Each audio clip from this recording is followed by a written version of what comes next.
Kung inyo nga pong matatandaan mga idol, ilang beses na nga binangko ng Golden State Warriors si Jonathan Kuminga ngayong season na siyang nagpabagsak ng kanyang kumpiyansa bilang isang NBA player.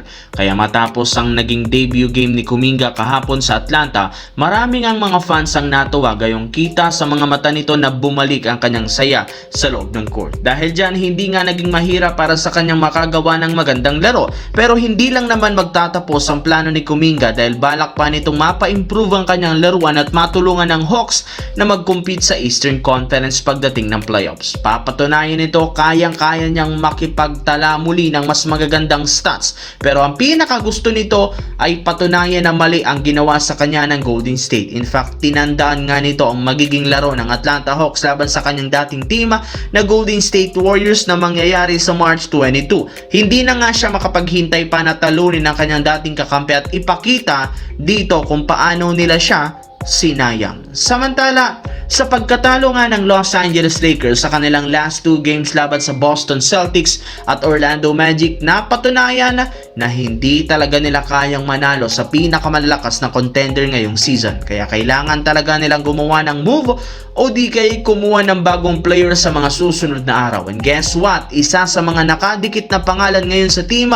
walang iba kundi si Kawhi Leonard. Ayon sa lumabas na balita, kung sakali man nga pong matuloy ang parusa ng NBA sa Los Angeles Clippers sa pag-void ng kasalukuyang kontrata ni Kawhi Leonard, magiging isa nga itong ganap na free agent agad ngayong season bago pa sumapit ang playoffs. Kapag nangyari yan, isa ang Lakers sa mga inaasahang superstar na posibleng makipag-agawan sa pagkuha kay Kawhi Leonard either ngayong season o di kay sa summer. Mas malaki nga ang chance ang makuha ito ng Lakers sa summer since expiring contract na si LeBron James at magkakaroon sila ng mas malaking cap space para makuha ito sa free agency market. Sa kabilang banda, napakadali nga para sa Cleveland Cavaliers na makabawi mula sa kanilang pagkatalo laban sa defending champ na OKC Thunder matapos nilang tambakan kahapon ang New York Knicks. Sobra nga nila ditong na-outplayed ang Knicks kahit man itinuturing ito bilang isa sa pinakamalakas na team sa Eastern Conference. Kaya dahil dyan, malinaw na mas lumakas talaga ngayon ang Cleveland kumpara sa kanilang naging lineup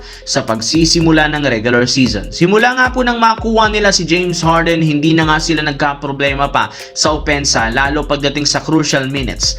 Hindi na lang naman sila masyadong nakadepende kay Donovan Mitchell gayong gumagalaw na rin naman dito si Harden. Kung nitong nagdaang nilang laro, hirap na hirap silang makapag-generate ng score, ngayon mas magiging madali para sa kanilang makapagsalaksak salamat sa presensya ni Harden sa lineup. Mas nakakagalaw nga ng maayos ang kanilang big man na si Jarrett Allen. Kaya simula sa pagiging average team ng Cavaliers sa umpisa ng season, isa na nga sila ngayong legit na championship contender.